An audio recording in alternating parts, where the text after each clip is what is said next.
Let's talk about the Zeroth Law of Thermodynamics. Now the Zeroth Law, it's a strange one. For one, it's called the Zeroth Law, and that's kind of weird. We'll talk about why in a minute. And for two, when you hear the actual statement of the Zeroth Law, it sounds so obvious and trivial, you think it's kind of stupid to have a law for it. In fact, when I first heard it, I thought it was pretty dumb. But now that I know a little more, it's not quite as trivial as I thought it was, and I'll try to explain why it might not be as trivial as you might think it is. So what is the Zeroth Law? It has to do with thermal equilibrium.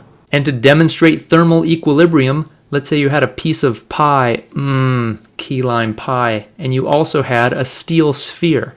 And we're going to take this steel sphere, and I'm going to place this in thermal contact with the pie, which is to say they can exchange heat. And which way is the heat going to flow? We know the heat will flow from the hotter object to the cooler object.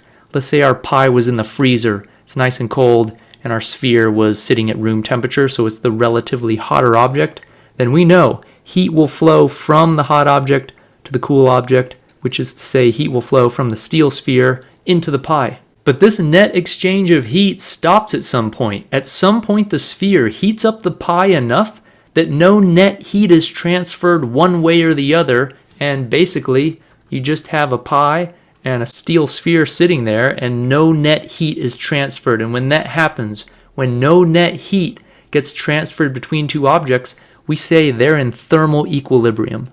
So that's all well and good, but what does this have to do with the Zeroth Law of Thermodynamics? Well, let's say you did this. You had your pie and your sphere and you waited until they came into thermal equilibrium, and now you insert a third object into the mix. Some small amount of water or a large amount of water, doesn't actually matter, but some water over here. And so after allowing the pie and sphere to come into thermal equilibrium, which is to say they don't exchange any more heat, you bring this sphere over here, you put it in contact with the water, and for the sake of argument, this doesn't usually happen this way. For the sake of argument, let's say no heat is transferred either way over here. So 2 is also in thermal equilibrium with this water, with 3. Usually you'd have water at some different thermal state and they would exchange heat. But for the sake of argument, let's say that no heat's exchanged over here.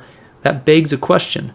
You say to yourself, wait, so 2 is in thermal equilibrium with 1, no heat transferred. 2 is in thermal equilibrium with 3, no heat transferred. What if... Now you start thinking and you ask, what if I put 3 in contact with 1?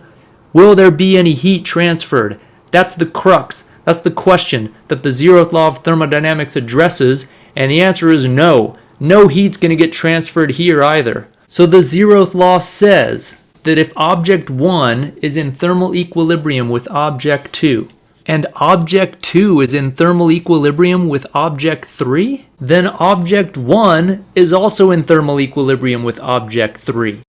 This is the Zeroth Law of Thermodynamics, and you can see some of you out there are probably thinking, well, duh, how could it ever not be like that? If 1 is in equilibrium with 2, and 2 is equilibrium with 3, then 1 has to be in equilibrium with 3. Well, yeah, I mean, it is like that. Our universe is like that. But think about it a little harder. You could probably think of a universe where it might not be like that. Imagine a case where, let's take this water, separate these all again. Imagine a crazy universe, which is not ours, where for some reason steel and pie, thermal equilibrium, no heat transferred. Steel and water, thermal equilibrium, no heat transferred. But water and pie, well, not thermal equilibrium. Heat does get transferred. This would be terrible. This would be a horrible universe to do physics in, because now you'd have to have some separate definition of temperature depending on what type of material you have. There'd be a key lime pie steel sphere temperature together, and there'd be a steel sphere and water temperature, and there'd be a water and key lime pie temperature. It'd be horrible. But our universe does not behave that way. Our universe follows the Zeroth Law of Thermodynamics, and the best part is that this allows us to define a universal temperature scale. Because temperature is defined to be the thing that's the same between two objects when they're in thermal equilibrium. In other words, the Zeroth Law makes it such that I could say this pie is at a temperature of 20 degrees Celsius, and this sphere is at a temperature of 20 degrees Celsius, and this water is at a temperature of 20 degrees Celsius, regardless of me telling you beforehand which two I'm going to put in contact with each other. If I tell you these are all at the same temperature, you know, put any of them in contact, no net heat's going to transfer between them. If the zeroth law didn't hold, you wouldn't be able to do this. You could say that, okay, the pie and the sphere are at the same temperature, 20 degrees. And you could say that the sphere and the water was at the same temperature, call it 20 degrees if you want.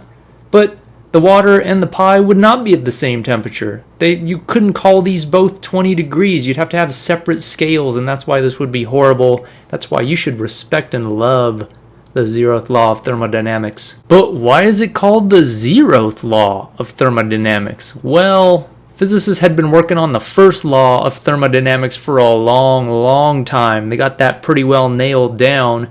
Only later did they realize, wait, this whole endeavor of thermodynamics is kind of relying on the ability of us to be able to define a universal temperature scale between all materials and objects, and that's kind of more fundamental than even the first law is. So they realized we should give this a number previous to the first law, but the first law was already the first law, so we call this the zeroth law of thermodynamics.